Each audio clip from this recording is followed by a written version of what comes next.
Kebanyakan orang saat ini masih banyak yang baru mendengar istilah NGO. Sekalipun ada, pasti banyak yang mengira bahwa NGO adalah suatu organisasi dengan tingkat nasional serta internasional yang memiliki kepentingan sosial maupun politik tertentu. Nah, pada kesempatan kali ini, mari kita bahas lebih dalam tentang pengertian NGO yang sebenarnya, mulai dari pengertiannya, jenis-jenis lembaga NGO, dan peranannya untuk lingkungan dan masyarakat. Non-governmental organization atau NGO adalah suatu organisasi nirlaba yang memiliki dasar kepentingan sosial dan juga lingkungan. Sama seperti namanya, NGO ini bergerak secara independen tanpa adanya campur tangan pemerintah pusat ataupun daerah. Yang jelas, lembaga yang tergolong sebagai lembaga NGO adalah lembaga yang tidak memiliki hubungan ataupun perintah dari pemerintah negara dan juga lebih non-profit serta non-kriminal yang lebih mementingkan kepentingan lingkungan sosial terlebih dahulu.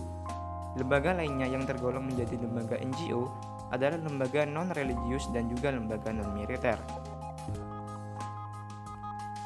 2. NGO internasional (INGO).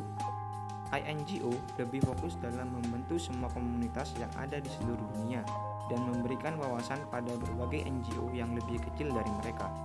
Mereka memiliki orientasi yang beragam, tapi mereka sudah terpaku pada keperluan kesetaraan politik dan juga sosial di seluruh dunia. Contoh sederhana dari INGO adalah Greenpeace dan WWF. Jenis-jenis lembaga NGO. Berbeda dengan perusahaan lainnya, NGO adalah suatu lembaga yang memiliki berbagai macam orientasi. NGO terbagi menjadi 4 jenis, yakni Charitable Orientation. Charitable Orientation NGO adalah suatu jenis NGO yang kegiatannya lebih diarahkan untuk memenuhi keperluan masyarakat miskin. Service Orientation. Service Orientation NGO adalah jenis NGO yang lebih berbasis pada layanan masyarakat seperti pendidikan, layanan kesehatan, dan perencanaan keluarga. Participatory Orientation. Jenis NGO ini memiliki ciri-ciri sebagai proyek swadaya yang mana memiliki keterlibatan dari masyarakat, seperti proyek menyumbangkan uang, tanah, materi, peralatan, dan juga tenaga kerja. Empowering Orientation. NGO jenis ini lebih fokus pada pengembangan pemahaman yang lebih jelas terkait faktor sosial, ekonomi, dan politik yang mempengaruhi kehidupan masyarakat. Empowering Orientation NGO juga akan meningkatkan kesadaran masyarakat terkait kemampuan mereka untuk bisa mengendalikan hidup melalui cara yang baik dengan adanya pemberdayaan. Peran NGO untuk masyarakat.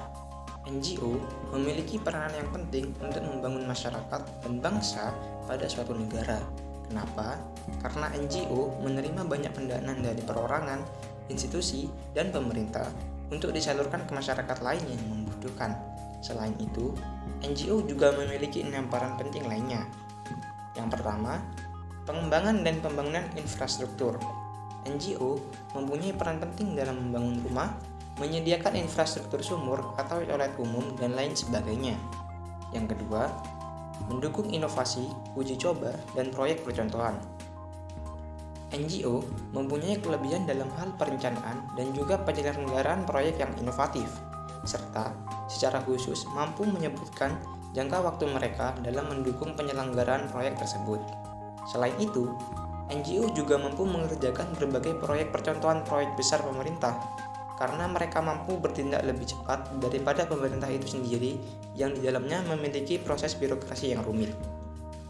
Yang ketiga, memfasilitasi komunikasi. NGO juga bisa dijadikan sebagai penyambung lidah, baik itu dari masyarakat ke pemerintah atau sebaliknya. Komunikasi dari masyarakat ke pemerintah mencakup pemberian informasi terkait apa yang sedang dirasakan, dipikirkan, dan juga dilakukan oleh masyarakat.